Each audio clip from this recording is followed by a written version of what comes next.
Sa kabila ng hindi pa rin matapos-tapos na tensyon sa pagitan ng Pilipinas at China sa panatag o Scarborough Shoal, ang mga Chinese vessel tuloy pa rin daw sa panguha ng mga yamang dagat na itinuturing ng endangered o nanganganib maubos.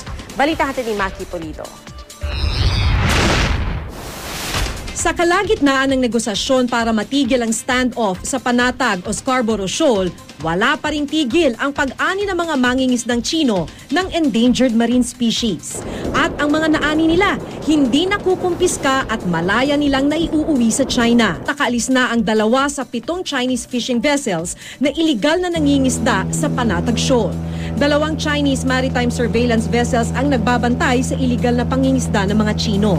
They were doing the suyod type of or trawling type of fishing, yes, with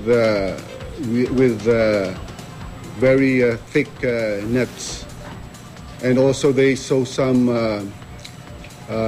giant clams in their fishing vessels. Such kinds of destructive fishing is actually against our laws and even against conventions on international trade in endangered species. Hindi malapitan ng Philippine Coast Guard ang mga mangingisdang Chino.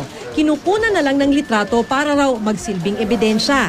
Ang nauna noong 8 fishing vessel na huling-huling may mga giant clam, coral at pating, umalis lang at bumalik sa China at wala tayong nagawa.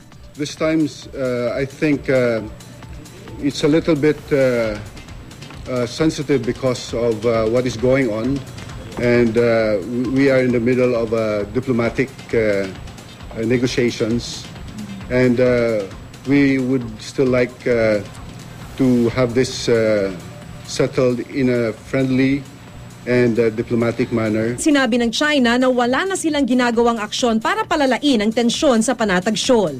Pero sabi nga ng DFA, iba naman ang sinasabi ng China sa aktual na sitwasyon sa Panatag Shoal. That's the problem, because the statements that should be coming from the Chinese embassy should reflect what is really happening in the area. Hamon ng DFA sa China, kung matibay ang pinanghahawakan nito, dapat pumayag silang ayusin ang standoff sa International Tribunal for the Law of the Sea o ITLOS. Basta raw ang Pilipinas, pinanghahawakan ng international law kung saan malinaw na meron tayong full sovereignty o pag-aari sa Panatag Shoal at sa ilalim ng United Nations Convention on the Law of the Sea o UNCLOS, meron tayong sovereign rights o karapatan sa yamang dagat sa Scarborough.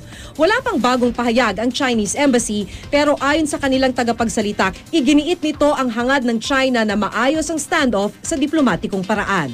Maki Pulido, GMA News.